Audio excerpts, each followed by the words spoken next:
Here we go. Live to tape.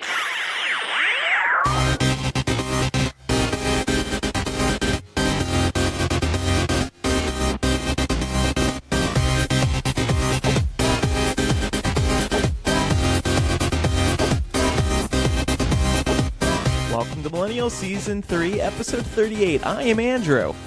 And I'm Laura. We have a two-person show for you this week. Some might call it the Landy Show. AKA the best show. Let's be honest. I also just like two-person shows better, to be honest with you. You know, it's so hard to talk. It's so hard to do this over Skype or over computer when it's four people because you never know who's about to talk. You interrupt each other.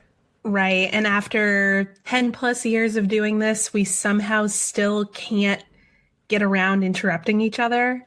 Yeah. Well, some people are just born to talk over each other, like Matt. He has that problem. I'm a podcasting professional. No, let me talk. I'm a podcasting professional, and I can sense when people are about to talk or not. So I'm never a problem. Oh, I see. Well, now that we've established that. Yes, thank you. Do you want to go ahead and give a nice little plug for the real Landy Show? Well, we will be doing another Landy Show this week. Laura and I do this new video show over on patreon.com/millennial. And by the way, I want to apologize. You know, as a professional podcaster, you sometimes do need to admit your mistakes. It's raining really hard here in Chicago right now, and I think it might pick up on the mic. So if you do hear rain, well, maybe it'll get you in the mood for fall. I'm not hearing anything on my end, so... Okay. Well, I am a professional. I have my mic always set up correctly, so hopefully it doesn't come through. Anyway, Halloween is coming soon. Are you doing anything for Halloween, Laura? Yeah, I am. I'm just going to go to a Halloween party with some friends. So nothing major, but the big question is, do you know who you're going to be for Halloween? I do. It's pretty nerdy, but also came as a matter of convenience. So I really, really, really wanted to dress up as Sombra from Overwatch. But the more I looked into doing a Sombra cosplay, the more I realized this is way too time consuming and probably going to cost way too much money. So my boyfriend pointed out to me, he was like, you know, if you want to dress up like someone from Overwatch, you look a lot like Mei, who's another character. And I was like, yeah, you're right. So I'm basically just going to go as myself, but wear clothes that look like the clothes that she wears. You do look like her. I just Googled her. Right? I know. It's crazy. I haven't played Overwatch. I wish it was available on Nintendo Switch, but I have seen people play it, and it's a gorgeous game. It is beautiful. Yeah. What about you? Are you dressing up? Well, I don't know. Well, I'm going to a Halloween party, I think, but I don't know what I want to be. And honestly, I get this way every year. I just can't be bothered figuring out a costume and then putting together the costume. Last year was Bowser. I went to one of those Halloween stores and put together a simple costume. And I liked it. I want to do something simple, like this Mei character. Like that looks pretty. You're going to have to get a lot of stuff for that. I mean, it depends on how intense I want to go with it. There are also casual skins for her that get released in the game. Where she looks a lot more laid back and relaxed, and that's probably what I'm doing. Okay. Although they do sell her little robot accompanying character. They sell it as a plush, so I might go out and get one of those. Okay. Yeah, and then it's like you buy it for one day, and then that's it. So I also have a hard time wrapping my head around that. But it is October, and that means it's PSL season, and we know that Laura is obsessed with pumpkin spice lattes. So how many have you had? I've only had one so far this season, and that's because it's only gotten cold enough for it one day. Oh, and what is the temperature where the threshold is? 65 degrees.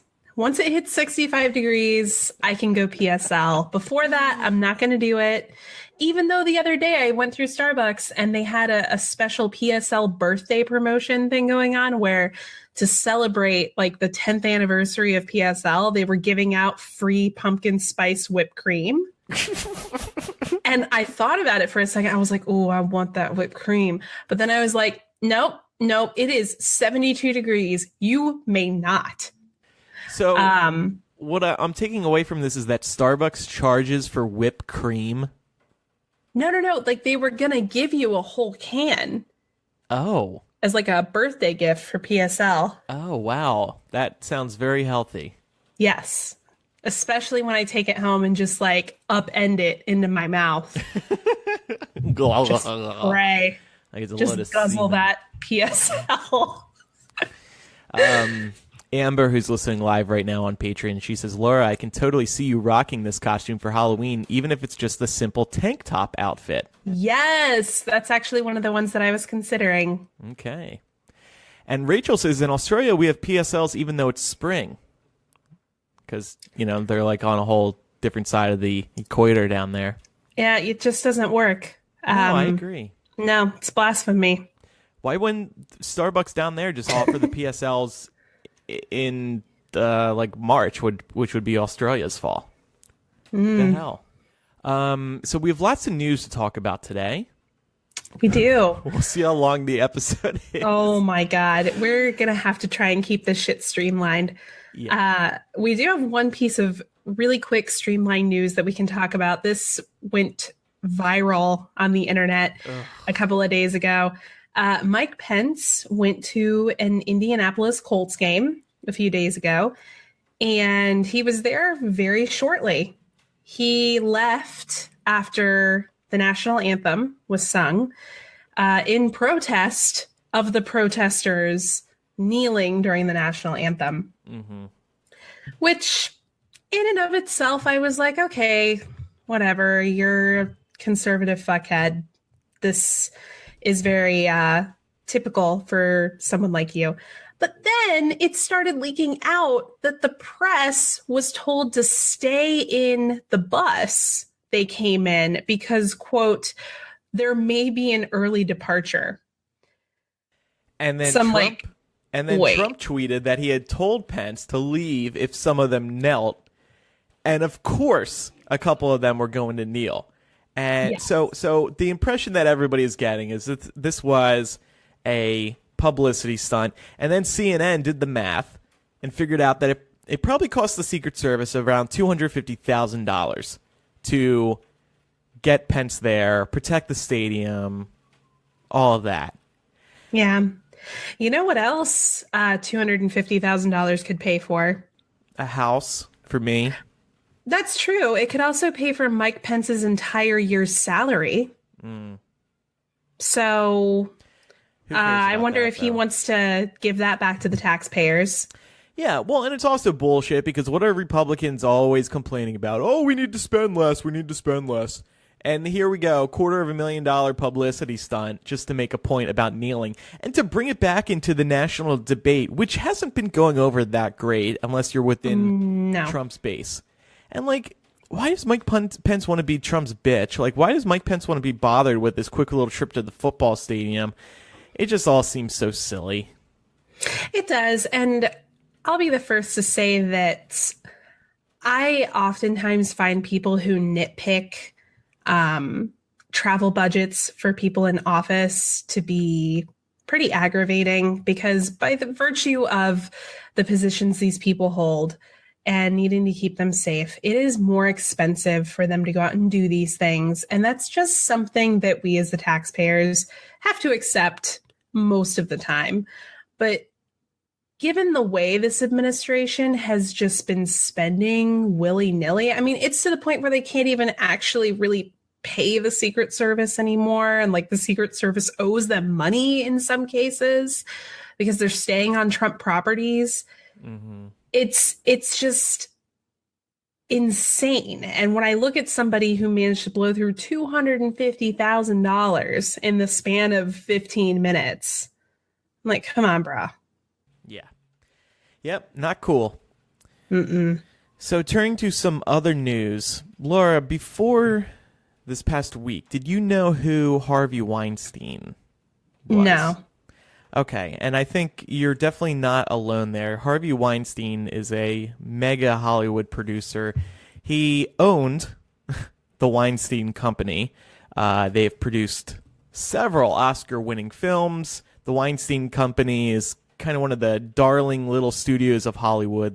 They win lots of awards for movies. Some of the movies they've had in the past few years: Silver Linings Playbook, Django Unchained, Inglourious Bastards, The Hateful Eight. Quentin Tarantino works with them a lot, as you can tell. The King's Speech, August, Sage County, lots of stuff. And Harvey's been the mastermind behind this company. Now, in the past week, the New York Times and the New Yorker have published bombshell reports about Harvey Weinstein's behavior behind the scenes. Basically, he has been, for decades, sexually assaulting women, and in many cases, settling to keep these women quiet.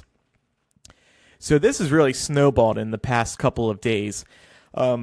Many women in Hollywood are now speaking out, revealing their stories about Harvey Weinstein. The New Yorker report, in particular, several women alleged rape.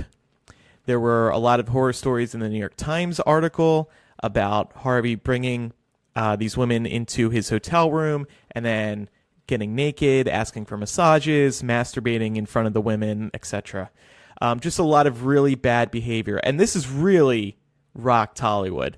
Harvey is one of the biggest people. On Tuesday, the snowball grew even bigger when Angelina Jolie and Gwyneth Paltrow spoke to the New York Times about being sexually abused by Harvey Weinstein.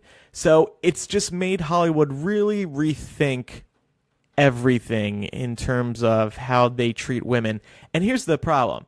Everyone in Hollywood knows this happens with Harvey, had happened with Harvey, and many more people in Hollywood. I'll give you another example.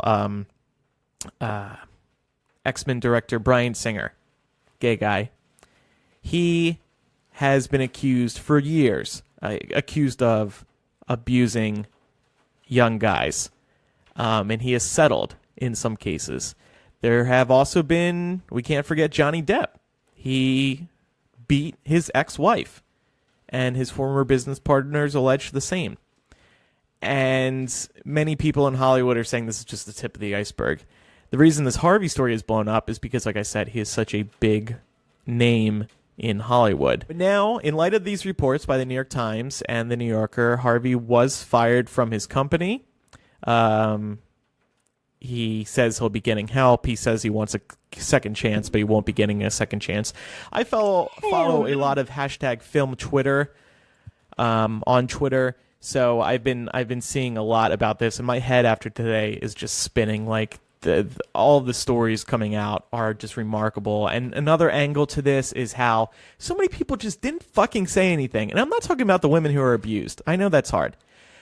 But men who knew this was going on and let it continue to happen are being discussed right now, rightfully. People like Ben Affleck, people like Matt Damon, they act all appalled by this now. But people are alleging that they knew. Have you been following this news at all? Yeah, I've been following it a bit. I have to be honest with you. I view this as just a more elite example of how insidious rape culture is. Yeah. This happens at all levels of culture and society. So while this is upsetting and grotesque, it's not surprising. Yes, it is unfortunately not surprising. And this has been pissing me off recently because Hollywood is so fake.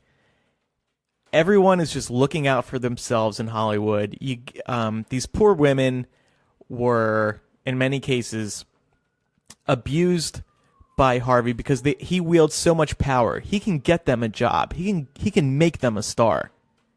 And he held his cock in front of them and said things like, "Blow me, and I'll get you hired. I'll make you a somebody." And I'm tired of Hollywood letting this kind of shit go down. And I've been talking with Hypable's writers today about what we can do about it, because we need to see changes. Hypable isn't a big site, but we can make a small change. And what we are going to start doing, beginning on Wednesday, is that anytime we write about Johnny Depp, anytime we write about Bryan Singer, anytime we write about Harvey Weinstein, we won't be writing about him anymore because his career is over. But anytime we write about somebody who has been accused of physically or sexually abusing somebody, we're going to put in the article that they have been accused of these things, because we keep forgetting that these things are happening. And we keep giving them and the studios free passes. For example, Warner Brothers should not have hired Johnny Depp to play Grindelwald in Fantastic Beasts. Disney should not continue employing Johnny Depp as Jack Sparrow in Pirates of the Caribbean. So with every Fantastic Beasts article, with every Pirates article, with every X-Men article, we are now reminding our readers of these things that these people have done. And we're hoping that we're not going to make a big change in Hollywood, obviously. We're just little old Hypable. But we hope we inspire some other websites to make similar changes. You know what I would love? You know how anytime a woman makes a significant accomplishment, the headlines always name her as so-and-so's wife. Like, it'll be George Clooney's wife scores big professor job at Columbia University instead of actually naming her fucking name. Yeah. You guys could start making your headlines something along the lines of wife beater recast for Fantastic Beasts 3. Or serial rapist hopes for another chance. Yeah. I mean, that's kind of the point we're trying to make with these articles, because too often these people get accused and then we're all talking about it online for a week and then we forget about it. Take Donald Trump, for example. I mean, he's president now. Like, every damn story about Donald Trump should note that he is cool with grabbing women, quote, by the pussy. We shouldn't be letting this type of thing go. So we're eager to do this, and we're hoping we can make a difference no matter how small. And also, this is a friendly reminder that journalism matters and journalism makes a difference. And what I mean is, the New York Times and the New Yorker reported real news and made a difference. They stopped a predator from having a career in Hollywood. He has been fired because of the New York Times. And I just applaud the New York Times and the New Yorker in times like these when they're really making a difference in the world. Absolutely. Moving on to some other news, a little update on the Vegas shooter. Still no motive. Still can't figure out the motive. I have a theory that I'm going to continue going with until some other evidence comes up, if ever. I think this guy just wanted to make a point. I think he rounded up all these weapons. He was living in a retirement community. He felt like he's got nothing much else to do. I think he was politically motivated in that he wanted to show what assault rifles and the like can do to this country, or can do in a small amount of time. We found out he spent a lot of time in Vegas gambling, which to me is a sign right there. The guy really had nothing exciting to live for. I know when I go to Vegas, I'm looking for a quick thrill because I'm bored. This guy was spending a ton of money in Vegas at the tables. He, like I said, he was in the retirement community. He was mid-60s. He just kind of, life was done for him. He did what he had to do. So he decided he wanted to say something about guns in this country. Yeah, well, and I think, too, the same narrative that often gets applied to ISIS recruits is that people who have very little going on for them are very easy to radicalize. And I think the same thing is true for the Vegas shooter. I think that he was at a dead end. And I think there is a lot of anger and a lot of division in the country right now. I think one way or another that assisted in radicalizing him. I think there's also probably something else going on, because you can't be totally well if you decide you want to do something like this. So I think we should just call a spade a spade. The guy was a terrorist, and I get really fucking sick and tired of the fact that we can't call white men terrorists. Well, you just did, so you're a trendsetter. There we go. Yeah, what's going on with the bump stocks? We touched on that last week. Yeah, so last week, Elisa educated us all about what a bump stock is, and it's basically a device that you attach to a semi-automatic weapon that effectively makes it into an automatic weapon and allows it to fire hundreds of rounds as opposed to, 10 at a time. Well, right now, Congress and the ATF being the Bureau of Alcohol, Tobacco, Firearms, and Explosives, are playing chicken on who's going to ban or regulate bump stocks. So the NRA came out earlier last week talking about how if something turns something semi-automatic into something automatic, then they think it should be regulated. But that was sort of the end of where the NRA stepped in. They stopped just short of saying that they think the thing should be banned. The ATF came out and basically said, well, we deemed that they were legal in 2010, so the ball is in Congress's court. You guys have to act on this. And Congress right now is divided on whether to push legislation through about bump stocks or to leave it up to executive order. So basically deciding whether they want to do something about it or whether they want to throw the ball into Trump's court. Mm-hmm. This is an example, ladies and gentlemen, of how every year is an election year because nobody wants to touch this shit. Yeah.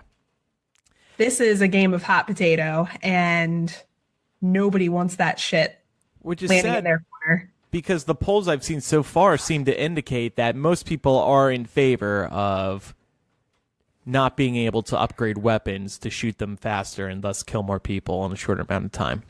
Like, come on. Yeah, and you would think it would be that simple. It would be as simple as saying the majority of the people are already on one side of the issue about this. Mm-hmm. But I think, in my opinion, the NRA is not to be trusted because they are not a political organization. They're out to protect their own PR. So they're going to come out and say anything that is going to help them look good in the wake of this situation. I do not believe that they would actually allow the people that they have in their pockets who are in charge in this country to do anything substantive when it came to these devices. I really don't. Yeah. We're getting a couple comments here. People are listening live on Patreon. I wanted to read some of them. Jumping back to the Harvey Weinstein story for a minute. Rachel says the online film community is double shook because the creator of Honest Trailers / Screen Junkies, Andy Signor, has been fired after accusations of sexual assault and abuse of power this weekend. HR knew for months and did nothing. Yes, Rachel, you're right. And also the guy behind Ain't It Cool News is in a world of shit right now. Last year, the guy who was running birthmoviesdeath.com, he got fired when a woman revealed online that he had groped her. And there's been a couple other stories too. I mean, the film community is having an insane year. All this stuff is coming out, and I'm glad it is. Pauline says, in terms of our new hypeable rule, she brings up a good point. She reminded me, freaking Mel Gibson, his career is starting up again. He's going to be in Daddy's Home 2 later this year. The movie that stars Will Ferrell and Mark Wahlberg. He's being normalized again. This guy, we can never forget. We were on tour when these tapes leaked, the imprint tour, when Mel Gibson's anti-Semitic, racist, sexist comments came out against his girlfriend or ex-wife. She had recorded the whole thing. Oh my God, the things he said were unreal. They were the worst things you could ever hear. Hey, Andrew. What? I don't know if anyone's told you, but I can see your pussy from behind. And that was that. Oh my God, the things. If you haven't heard the tape, go YouTube it. Just careful. It's it could be triggering. I mean, it is. It's also not safe for work. But if you are going to look it up, I highly encourage you to find the one where they dubbed the phone call over the scene from the animated Beauty and the Beast where the Beast freaks out. It's gold. It's just gold. That's another guy we have to bring this up on Hypeable. We forget. And the same thing, like Mark is saying in the comments, the NFL. He says the NFL does this too. They and the fans ignore the terrible things the players do, including players abusing women and murder. Oh, the things we forget so we can sit back and drink some beer, eat some popcorn, and have a good time. But God forbid they kneel. It's America's pastime, Andrew. Yeah. Ignoring the bad shit that we do. Yeah, well, no more. No more, Mr. Nice Guy. That's my new anthem on Hypeable. All right, what's else going on? Oh, my goodness. So a feud has broken out in public last week between Senator Bob Corker of Tennessee and Donald Trump when Corker went on Twitter and said that Trump's advisors were guarding against, quote, chaos. At that point, Trump fired back at him, telling him that he didn't have the guts to run for a third term because Senator Corker is actually retiring, so he's not running for re-election. And at that point, Senator Corker responded on Twitter saying that the White House has become an adult daycare center. This seemed like a good enough burn, but then he went and did a big interview with the New York Times, basically unloading on the Trump administration. He clearly does not give a fuck now that he's not running for re-election, saying that Trump treats high office like a reality show, that he has to be contained by his staff, and is reckless enough to put the country, quote, on the path to World War III. So the really disturbing thing about this for a lot of Republicans is, of course, they have a 52 vote majority in the Senate, right? Like, they're barely in control of that shit. And they need all the votes they can get to try and do things like pass their healthcare repeal, pass their upcoming like financial budget and taxes and everything like that. And at a time when you have three major pieces of legislation that you're trying to get through, insulting one of the guys on your side is probably not the best strategic plan. Wait. Are you saying that Donald Trump is not thinking things through? I think we could just leave it at Donald Trump is not thinking. I'm not sure if Halloween pumpkins are something that are capable of sentient thought. But I think even Halloween pumpkins could figure out that this fight with Corker was not a good idea. No. And the thing is, here's the thing about Corker. Corker he's a moderate Republican. So he's really somebody that they needed on their side. Yeah. You could say this puts a cork in getting some legislation passed. Yeah, pretty much. No, I mean, even Mitch McConnell's one of his former aides came out and talked about how Corker is one of the linchpins in Republicans being able to pass anything that they want to pass. And they're already having a hard enough time as it is because they have people like McCain and Murkowski and Collins who have already stood up against healthcare reform. So for him to put another person in the crosshairs, come on, Easy D. And then he hit back at Corker's interview with the New York Times this morning when he said on Twitter, the failing New York Times set little, Liddle, not even little. He came up with a new word, little, like lid. Bob Corker up by recording his conversation, was made to sound a fool, and that's what I am dealing with. That's my poor impression of Stephen Colbert's impression of Trump. I feel bad because I'm about to defend Trump here. Uh-oh. Everybody, is this recording, Andrew? I think this is a big moment in our show. I'm about to defend Donald Trump. Yeah.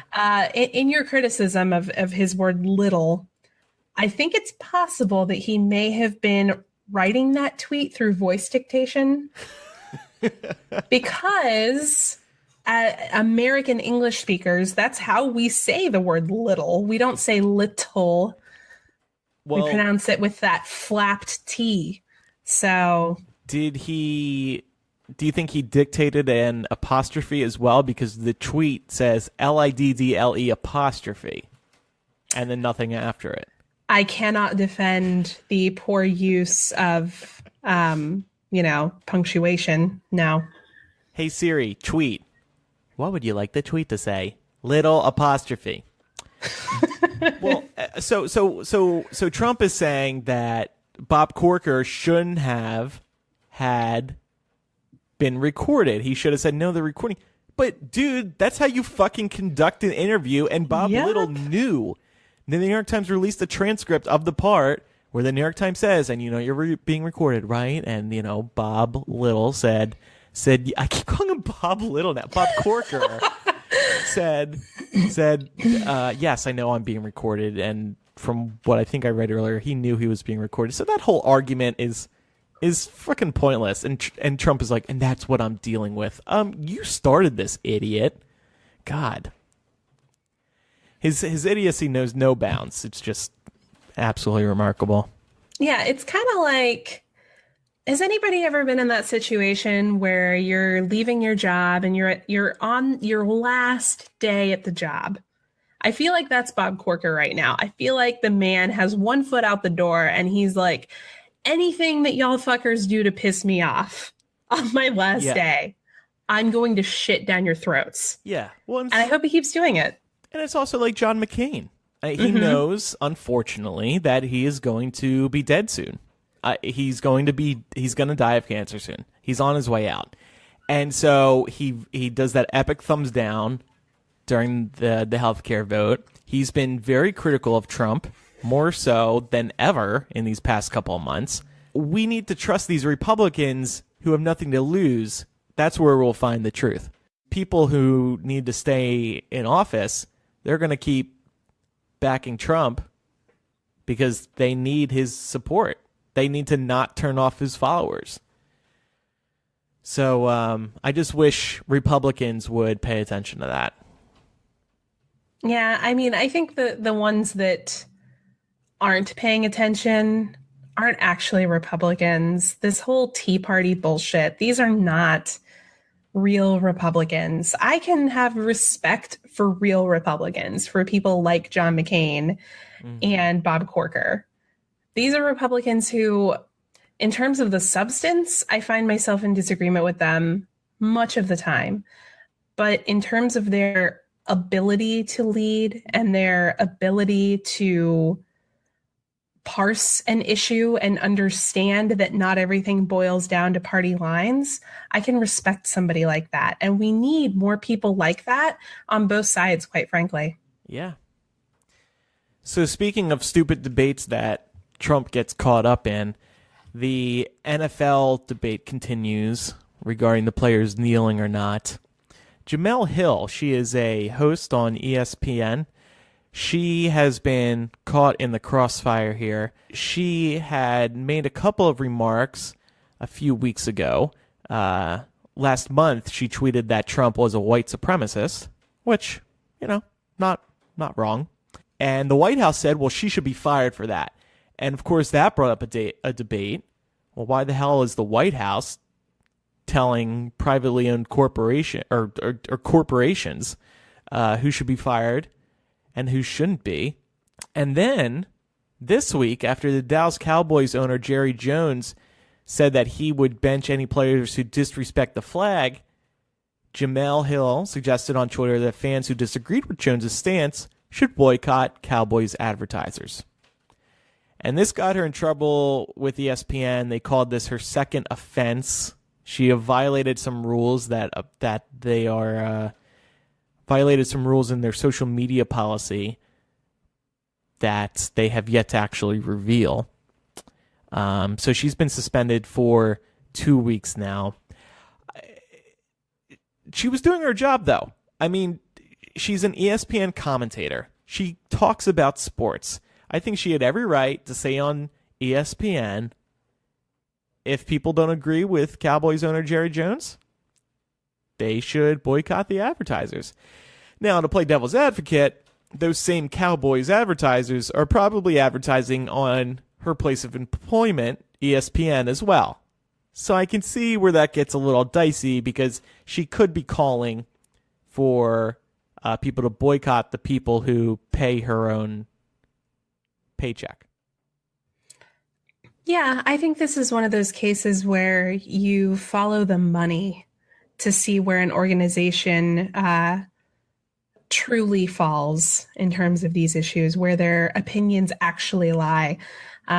Because the money will tell the truth far more often than a corporate executive is going to. So, yeah. All right, what other Trump nonsense do we have to laugh at? So, or enter our bunkers over.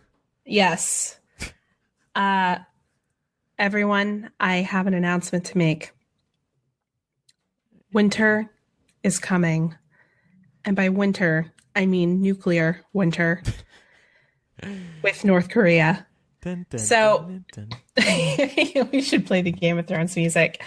So this has been going on for quite some time now. It's been a steady buildup of Trump talking about wanting to blow North Korea off the face of the earth at the UN, to starting to call Kim Jong-un Rocket Man. Well, this week he's been really active in talking about North Korea. He went on Twitter and he said, I told Rex Tillerson, our wonderful Secretary of State, that he is wasting his time trying to negotiate with little Rocket Man. Being nice to Rocket Man hasn't worked in 25 years. Why would it work now? Clinton failed, Bush failed, Obama failed.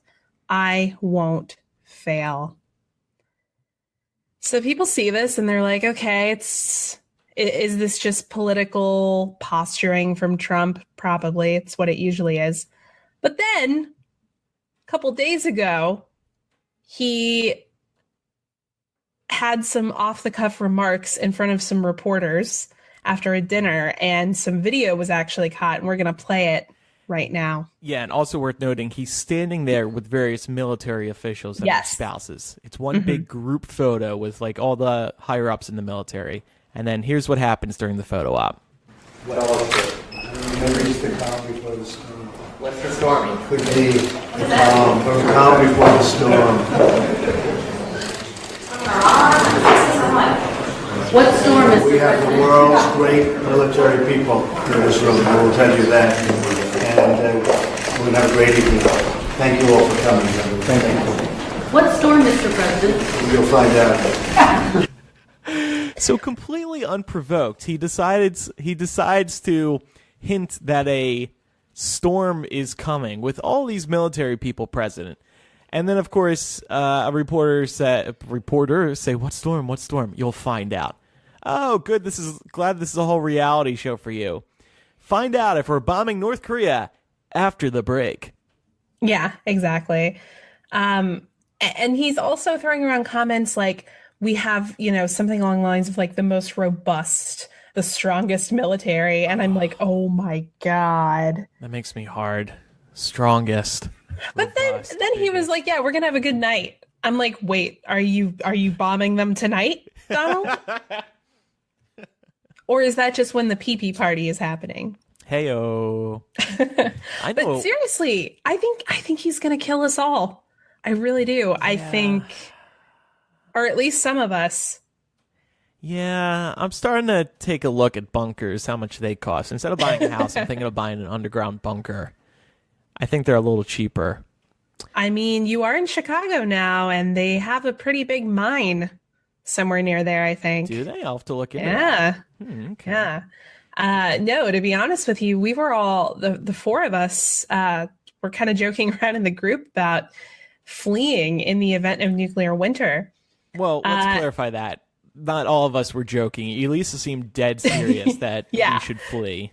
Well, we were kidding, but then she came back and she had actually done research about the best places to go in the world in the event of nuclear war. Mm-hmm. And it turns out that it's places like Chile and New Zealand and Switzerland, places that are noted for their are known for their really tall mountain ranges that make it really difficult for nuclear waste to penetrate them. So, so she seems pretty serious about it. She's been sitting here talking about the pros and cons of each option. Like, oh, if I go to Chile, I have to learn Spanish, but our money would go really far down there. If I went to New Zealand, I could be a hobbit. Mm-hmm. Can we please decide on whether this is actually happening or not before I buy my house? I need to. I don't want to commit to a house and then have to go somewhere else with a mountainside. Yeah, I mean, I'm already committed to mine. But you know what? If nuclear war happens, ain't nobody going to be paying their mortgages. So you're go for it, Andrew. Balls to the wall. So you're saying you'll escape and not bother to pay the mortgage? Is that what if I'm fleeing for my life, I don't give a shit about the mortgage. Okay. Yeah, I've never been to like New Zealand though. Like that could be fun. Yeah. Stay in one of those hobbit holes. That's kind of underground. Yeah, we can go to Hobbiton. Yeah, that'd be so fun. Oh, and we can reenact Lord of the Rings. Yeah. For those of you who don't know, the four of us did a commentary for the first Lord of the Rings movie that we released on Patreon, and it was a lot of fun. So maybe for part 2, we can reenact it. Yeah. You can't, your character dies at the end of the first one, Andrew, so we have to pick someone else for you. No! One more news story today. What's going on with Elon? So Elon Musk believes that Tesla can rebuild Puerto Rico's power grid with solar power. This is one of the coolest stories I've read about all week. It turns out that Tesla has already been doing this on smaller islands in the Caribbean, and it's working quite well. The only noted issue at this point is that those islands are significantly smaller than Puerto Rico, but Musk has kind of dusted that criticism aside and said that he has no doubt that they would be able to scale the project up so that it would work for Puerto Rico. He's already met with Puerto Rico's governor for talks about this, and they were both coming away from that saying that the talks went really well. And this is, I think, a turning point. I mean, here you have Puerto Rico that's been devastated by this natural disaster. And right now, the Puerto Rican government is saying it's going to take 4 to 6 months to get power back for the majority of the island. And here you have Elon Musk saying, no, I think we can speed that process up. And I think it's a great example of how the private sector can have such an immense impact where oftentimes, frequently, government can be really limited due to all the bureaucracy. Yeah. Yeah. It's funny to think about that when you consider that Trump used to be a part of the private sector, and that was like one of his selling points. Now he's public. Now he's serving the people, and he's completely useless over in Puerto Rico. Right. Well, he was going to run the government like a business because it's the same thing. But yeah, I'm really looking forward to keeping an eye on this because this could be a game changer, not just for Puerto Rico, but Puerto Rico could end up serving as like a beta for how the rest of us end up getting power. I mean, if it's a success there, why stop there? Yeah, right. It could be an example of how to quickly return power to any place that's been ruined by a natural disaster, which seems to be happening more and more frequently. Right. For anyone who doesn't know, Tesla, of course, created the Tesla vehicle. It's an all-electric vehicle. The current one out is the Model 3. And there's some others like the Model X. But these are very beloved vehicles so far. They're very high tech. They can drive themselves, although you're not supposed to turn that on. But Elon Musk is trying to really reinvent the world. He's also developing the Hyperloop, which is like a super high speed train. I think he has like a project to go to Mars or something. He's a very smart dude, and people love this guy. I mean, just worship him. He's kind of like a Steve Jobs. Yeah, he's a bit of a prick, but he's brilliant. He's brilliant. And I mean, the whole Hyperloop thing, I am so jazzed about that. Like, the idea of being able to live on the East Coast, but work on the West Coast is crazy, astounding to me. And just coming back to Puerto Rico quickly before we move on, what's so great about this goal of having Tesla rebuild Puerto Rico's power grid with solar power is that the reason that this hurricane impacted Puerto Rico so badly was because its power grid was already kind of a mess. So in addition to reestablishing power for the island, they would be getting a significant upgrade. Yeah. That's awesome. Yeah. So we will keep an eye on this as the weeks go on. Over on Patreon, we did a couple we received a couple AP choice submissions. These are from people at our associated producer level. SP says, have the ladies, and I mean Lauren and Lisa, found jobs within their fields of study? If not, what would be their dream jobs besides, being married to each other? I can't speak for you, Lisa. I have not. I'm very happy with my job, and I'm enjoying a degree of financial stability that I have never known in my life, which is really nice since my student loans are in repayment. Yeah. However, my job is not directly related to my field of study, other than the fact that sometimes I help Spanish speakers. So that's good. My dream job, to be honest with you, is to be in a research department. I love research. For Tesla. Maybe. And here's the thing, like, I wouldn't even necessarily, because my field is linguistics. It doesn't need to be linguistic research. I did quite a bit of research training as it relates to linguistics, but that has some carryover into other fields.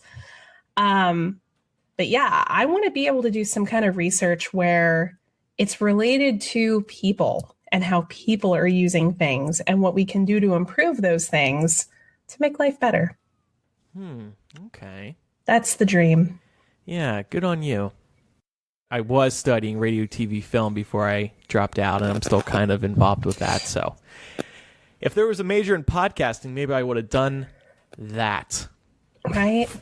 Let's start one, Andrew. That would be cool. I mean, any jackass on random shit. Yeah, any jackass with enough money can donate it to a school and start a department for whatever the fuck they want. So let's start the Andrew Sims podcasting department. Can we actually do the Andrew Sims butts department? I love butts. You love butts. I want to teach a major on butts. But think about all the classes you could have on podcasting. I mean, you could probably spend an entire week of a semester teaching people not to pop their fucking peas when they're talking into microphones. That's pretty true, Laura. Or how to use Patreon. Sean asks, ever pulled any fun Halloween pranks on each other or anyone else, or ever had any pranks pulled on you? Ooh. I guess the only prank would be like scaring somebody, but I've never really done that around Halloween. My ex-boyfriend was very jumpy, and I thoroughly enjoyed popping out when he least expected it because it was so easy to scare him. But other than that, no. Yeah, I have never had any Halloween pranks pulled on me. Yeah, well, you're now dating Mark. Is Mark a prankster? Yes. Well, then maybe I'll have to talk to him about Halloween. You really don't have to, because I feel like every time we hang out, he does something. To you? Yes. Wow. And it range. It's like little things. It's like little, little pranks, just to get under my skin. Uh-oh. It's a pain in the ass. Tension in the relationship. Oh no, it's not tension. Oh. It's more like with you. No, it's more like I get mad because he's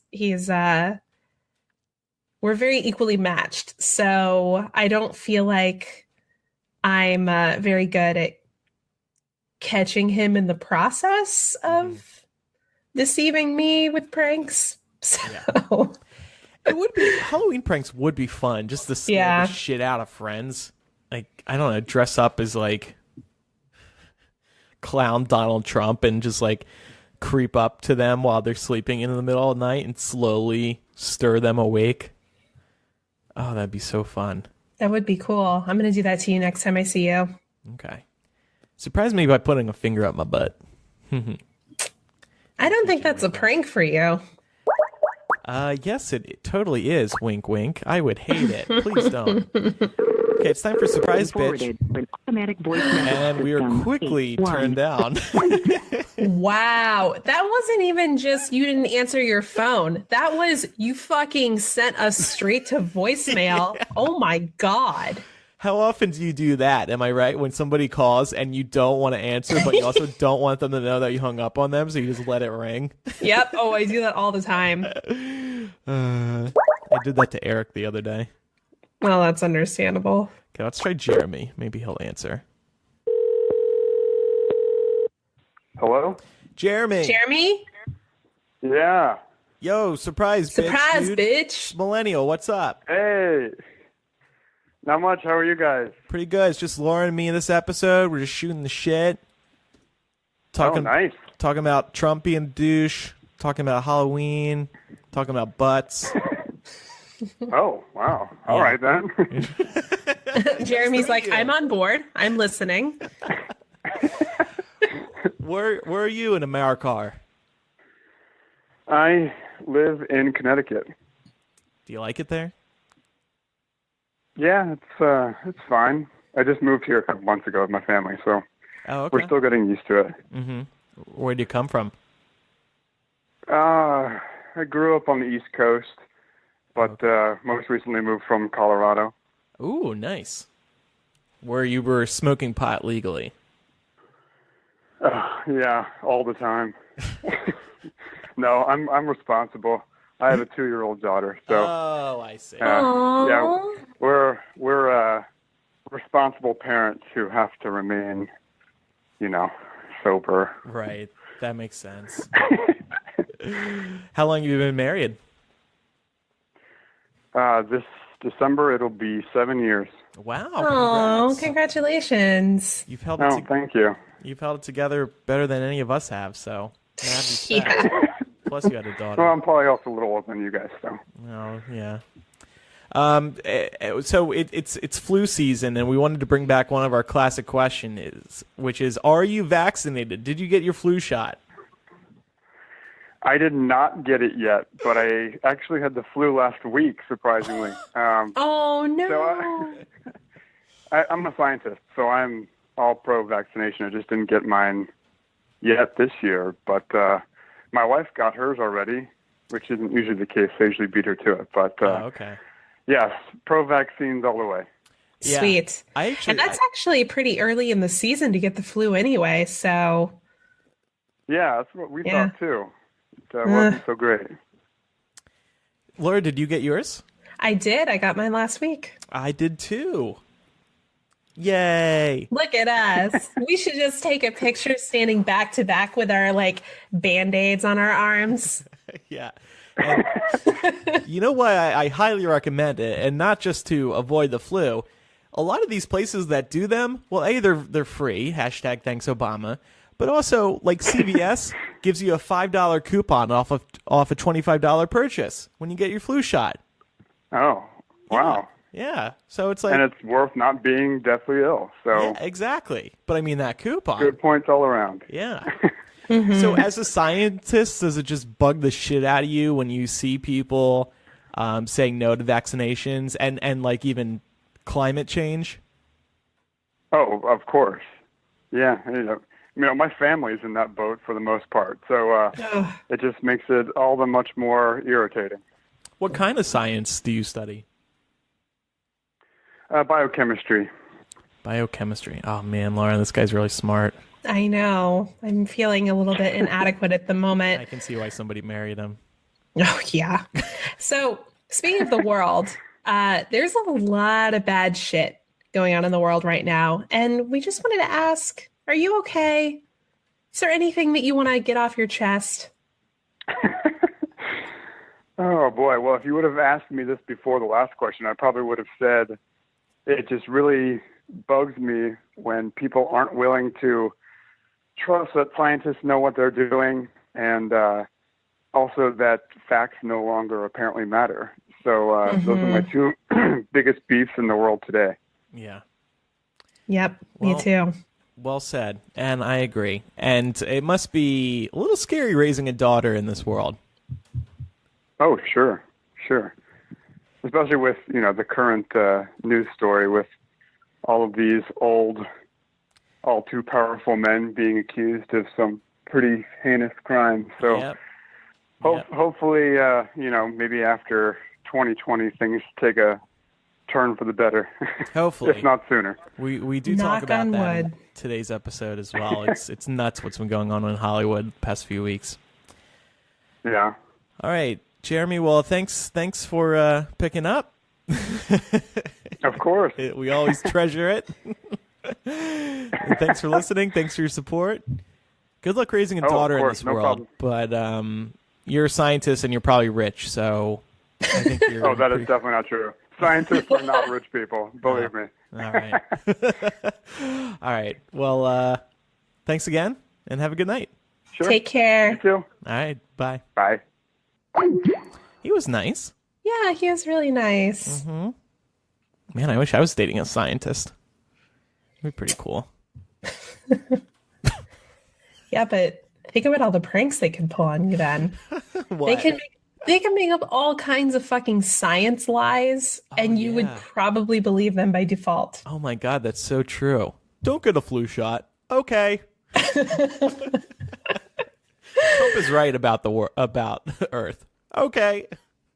Oh God. He could carve out a unique space for himself where even if he doesn't believe it, referring to Jeremy, he can be like the scientist who agrees with Trump, and he can like do all these YouTube videos, be like, Trump is right, we do need to bring coal back, and all these Trump supporters will share his videos on Facebook and be like, see, and then Jeremy can profit off of that ad money, and then he can be a rich scientist. Boom. There you go, Jeremy. Sorry I didn't say that on the air, but now you can take it. Take it. Take the advice. Okay, well, as I continue to trip over myself, I think it's time to wrap up the show here. Thank you, everybody, for listening. We do have a couple of recommendations. Laura, what have you been listening to? So I've been listening to a new podcast called Spooked. And for anybody who's familiar with the podcast Snap Judgment, it's by the same people. They're dropping 2 episodes a week right now. And what they're doing is having real people come on their show and tell their real stories of encounters with the paranormal. And it is so good. Also, Glenn Washington is the host, and I have kind of a crush on him. So I don't mind hearing his dulcet tones twice a week. Excellent. Speaking of listening, have you heard of Sonos? No. Really? Mm-mm. Thought you would, techie. What is it? So Sonos speakers, they're these devices, the fantastic speakers, and they have a variety of options that you can purchase. They if you want to fill your room with music, this is the speaker to purchase. They just sound amazing, and you can buy multiple Sonos speakers, and then you can stream music throughout your house. And they'll all sync up with each other. They work with Spotify, your Apple Music library, Pandora, Sirius XM, a billion different audio sources. So the reason I recommend it is because I tried my friends over the summer, and I freaking fell in love with it. I was like, oh my God, this just sounds amazing. So Amazon is currently offering a special deal for people who have the Amazon Echo device. You can get $50 off the black or white Sonos Play 1, $100 off the Play 5. I bought one of these Play 1s, and wow, I love it so much. I highly recommend it. And these never go on sale. This is a very special limited time deal. So if you do have an Echo, you should take advantage of this deal. Just go to Amazon and search for the Sonos, and you'll find it. If you're serious about audio in your home, this is the speaker to buy. Sounds really cool. I think I might have to check it out. You should. You can listen to podcasts through it as well.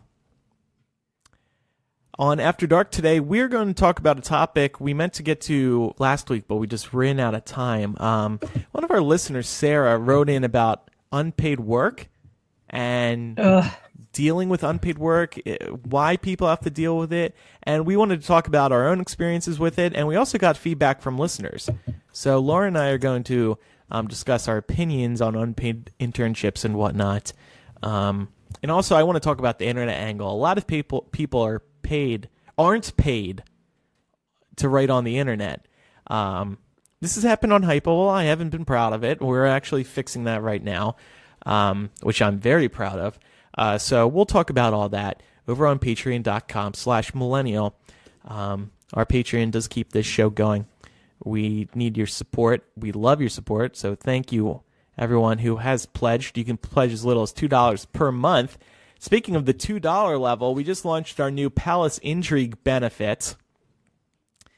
Mm-hmm. And what did Elisa post? I don't know why she did this, to be honest with you. I'm not sure it was a good idea. But back in the day, we had all joked about writing a tell-all book about our experience working at a certain Harry Potter fan site. And it was to be called Mugglefuck a History. And we actually wrote the first chapter. This is when you two had a lot of time on your hands. Yeah, we were both single, barely had jobs, spent a lot of time on Reddit. God. Oh, God. Okay, so that's one of the new Patreon benefits of the $2 I'm sorry. level. Oh, it's so good. The $5 level I really love right now. I got the Landy Show. We're streaming our recordings live. Thank you to everybody who's listening live right now. We also got After Dark going on, hashing it out, Google Doc access, a lot more. So check it out, patreon.com/millennial. Our closing music today, this ditty goes out to Jeremy. Thanks, everybody, for listening. Hope you enjoyed our two-person show. I'm Andrew. And I'm Laura. Goodbye. Bye.